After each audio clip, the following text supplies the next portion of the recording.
Ah, mapagpalang araw po sa inyong kaibigang Peter at sa lahat po ng mga nanonood ngayon.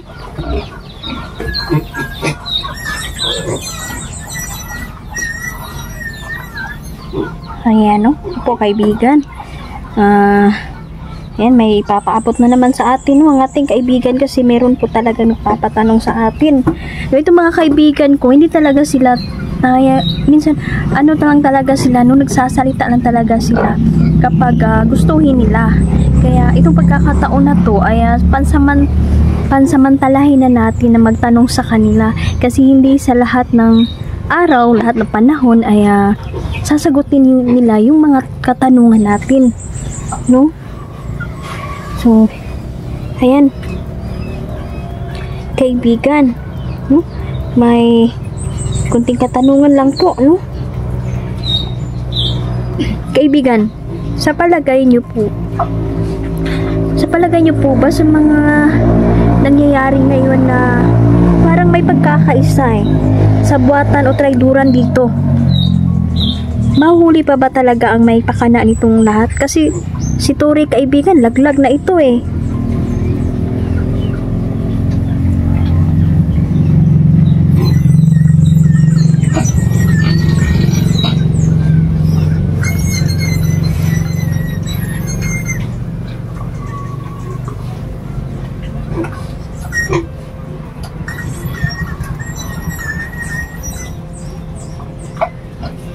Opo, kaibigan. Yan, sabi ni Peter na maglaglaga na daw ang mga sakim talaga. Ang iba, kakanta na dahil tatakot na Pero si Amy nais bumawi ngayon, sabi ni kaibigang Peter. Nako, kaibigan. Ang mga tao nang magpapasa niyan kasi sabi ni kaibigan na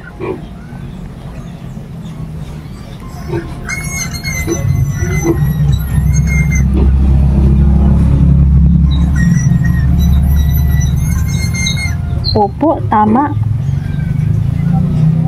Ang mga tao nang magpapasa niyan, kaibigan, kasi mahirap na Marcos versus Marcos, parang masyadong magulo na, di ba, kaibigan? Kaya nga, yung mga tao ay no to Marcos, Amy na talaga sila kasi parang nakabantay na mga tao ba? No?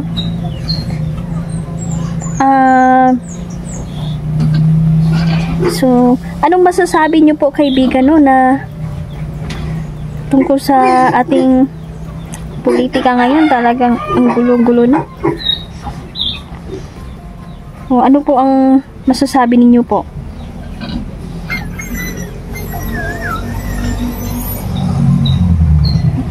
Sabi ni kaibigang Peter, no?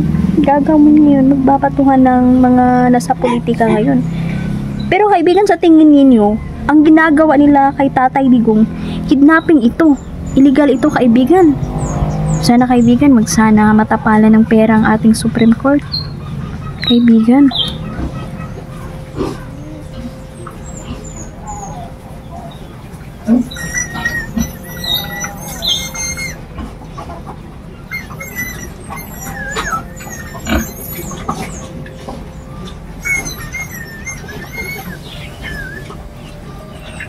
Opo. Kaibigan, ang daming supporters ni Tatay Digong at talagang kidnapping talagang ginawa daw nila kay Tatay Digong, sabi ni kaibigang Peter. At kahit magkaroon pa ng pag-imbestiga, no, sa pagkahuli sa kanya, parang huli na ang lahat kasi wala na, si Tatay Digong nasa ibang bansa na, di ba? Pero sabi ni kaibigan, pakinggan natin ang sasabihin niya.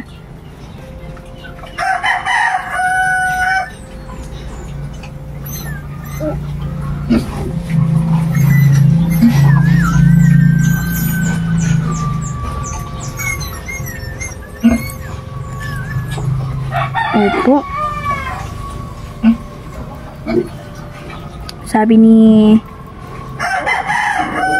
kaibigan, no, ang maitutulong nito ay mapanagot yung mga pakana nito. Kasi nagkakaroon talaga ng pagkakaisa, teamwork ba? Tama yung sinabi mo, kaibigang Peter. parang pinagkaisahan talaga nila, no? Si Tatay Digong. Kasi may paglabag, no? May paglabag naman talaga dito. Opo, kaibigan.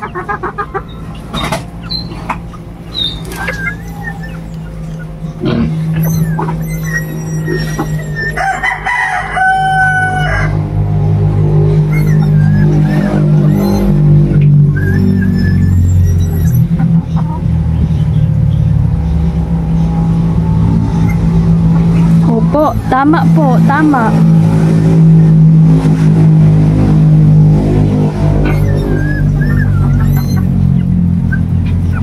Tama talaga. Yung sinabi natin kaibigan, no? Sabi ni kaibigan Peter na ang mga tao daw ngayon ay nagsisisi na binoto itong si Marcos nung eleksyon bilang presidente. Kala kasi nila na nung naglingkod na si Marcos ay para magbigyan ng siya ng pagkakataon ba? Nabigyan siya ng tao ng pagkakataon linisin ng pangalan ng mga Marcos. Nako, kaibigan, maling pagkakamali pala. Ngayon, sising-sisi na ang mga tao. Ngayon, halos isumpa na sila ng taong bayan, kaibigan.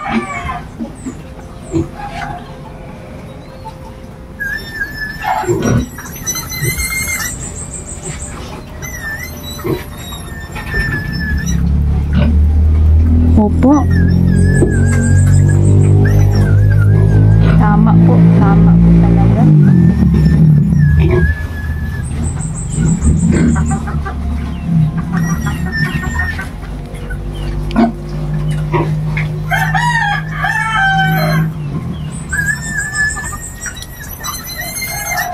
So, ayan, no, sabi ni kaibigan, no, na may pagsisisi man na ang tao ay sa susunod na eleksyon ay ayan, yung mga tao hindi na talaga sila papayag na magkamali pa sila ng piliin na sinong mamumuno, no? Yung importante talaga dito na maunawaan ng tao na hindi talaga basta-basta ang pumili, no, ng dapat pipiliin talaga natin yung karapat-dapat, yung may puso ba, yung kayang ipaglaban ang tao, sabi ni kaibigang Peter, no?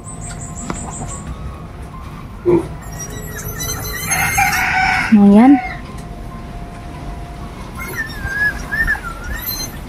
Sabi ni Peter na piliin talaga natin yung matapang, yung walang kinakatakutan, kaya magpakamatay sa ating bayan. Yan, salamat po kaibigan. Opo. So ayan, no, may gustong iparating si kaibigan sa atin.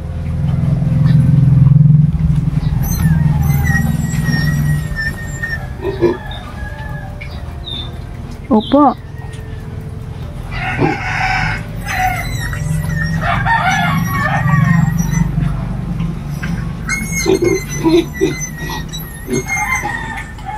So ayan, no, sabi pala ni kaibigang Peter na sabi niya na ilagay daw ninyo ang inyong pangalan sa may tubig na may asin. Isulat nyo sa isang malinis na papel, no? At sabi ni kaibigan, pakinggan ko muna natin yung sabi. Ano po yun, kaibigan?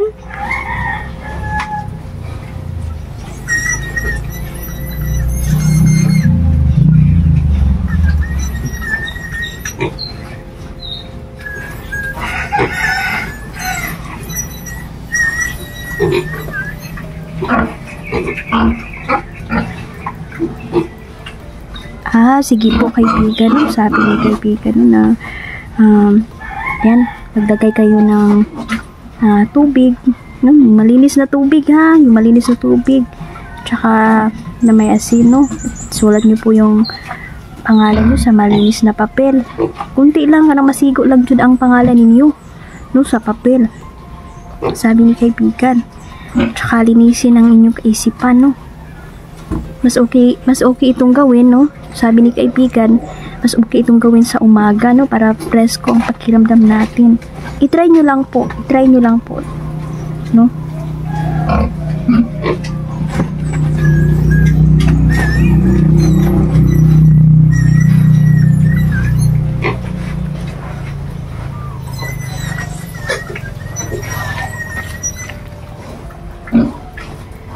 Ayan, no? Sabi ni Peter na try lang, no? Nagbigay siya ng tips para sa atin, no? At saka hayaan nyo lang po muna, tapos concentrate lang, sabi ni kaibigan, concentrate lang po. Yan lang po ay sinabi ni Peter, no? At gusto niyang i-share sa atin, no? Para maalis ang mga negative energy at papasok yung mga positibong bagay sa buhay natin. Pero ito lang po ay sabi ni Peter, no? Share lang po ito ng ating mga mahal na bende, base lang po ito sa kanilang sinasabi at paniniwala po. Pero wala pong makakatalo, no, sa ating pananalig sa ating Panginoon. Unang-una, number 1 yan. Magdasal tayo, manalangin tayo ng taimtim. Salamat po sa tips nyo, kaibigang Peter. Napakabait nyo po, kaibigan, no? Salamat po, kaibigang Peter.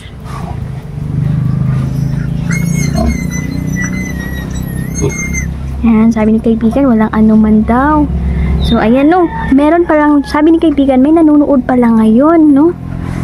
At nabasa ni Peter na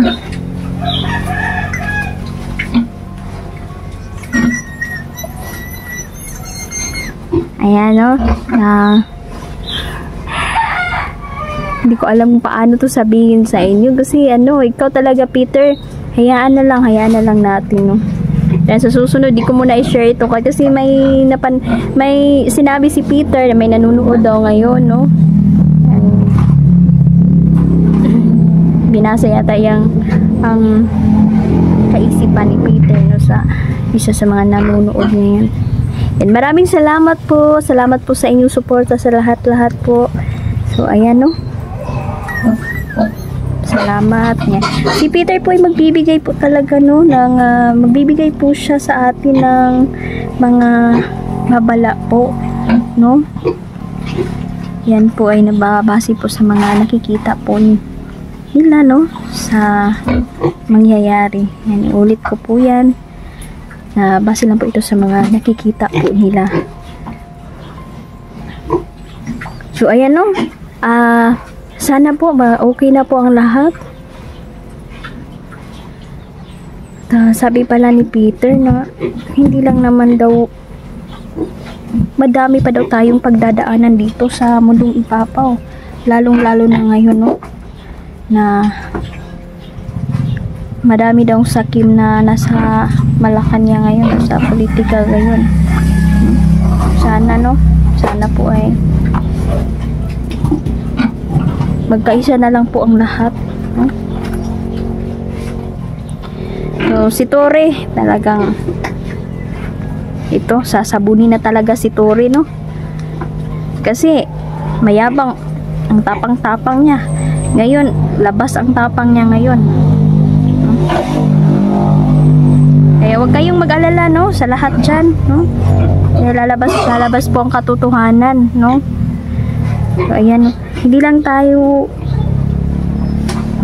susuko, no, na magdasal tayo. Yan lang naman po ang ating opo. Sabi ni kaibigang Peter, pinaka-powerful po talaga ang pagdarasal. Opo. Tama po kayo, kaibigan.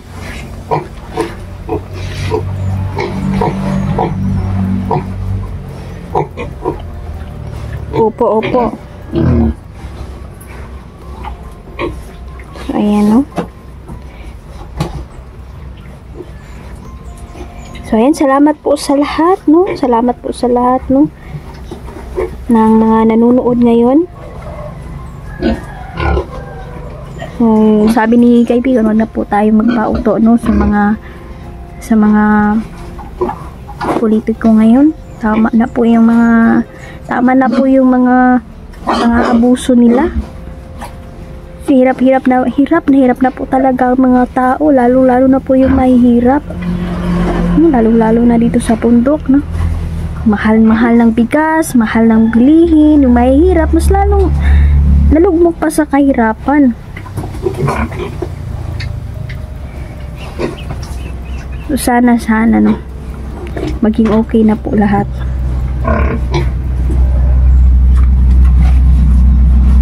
So, mananagot po, no, ang mga may paglabag, no, may paglabag sa pagkidnap, no. Kidnapping na kasi yung tawag dito, no, sa ginawa nila sa ating Tatay Digong. So, ayan, no. Salamat po sa lahat. So, mag-a-update na lang po kami mamaya, no. So, ayan, kailangan po ni Peter na magpahinga, no. Maraming salamat po. Kaibigan, pahinga ka muna, ha. Salamat sa balita ninyo, kaibigan, at sa tulong ninyo. Sana po hindi po kayo magsawa, kaibigan. Opo. Salamat po talaga.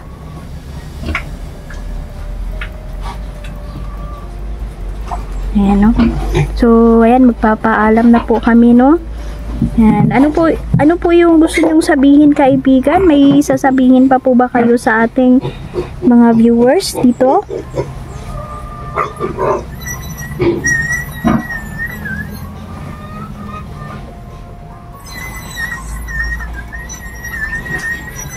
Yan, sabi ni kaibigang Peter, huwag tayong masyadong magpa-stress down, no, sa mga problema. Pero kasi ang tao ngayon talaga, madali lang ma-stress, no? Kaya, ang daming sakit na aatake sa atin. Yan yung dahilan, ang pagiging stress. Huwag isipin ang mga problema, no? Magdasal lang tayo, no, na makaya natin ito lahat at lagi tayong tumawag sa ating Panginoon. Yan yung number 1, no? So, ayan, no, huwag tayong mag-alala dahil sabi ni kaibigang Peter, si Tatay Digong ngayon okay po ang kalagayan niya. Kaso namimiss lang talaga niya yung mga pagkain na gusto niyang kainin, no, nung siya pa ay hindi sa ating bansa. Yan, maraming salamat, no. Hanggang dito na lang. Thank you very much. Shoutout pala sa inyo, sa lahat po ng mga nanonood. Viewers, silent viewer, maraming salamat po sa inyo. Ayan, tuloy-tuloy pa rin tayo, no. Abangan nyo po yung mga expression namin. Mag-a-upload tayo, no. Ayan. Salamat. Hanggang dito na lang. Mahal ko po kayong lahat. Thank you po.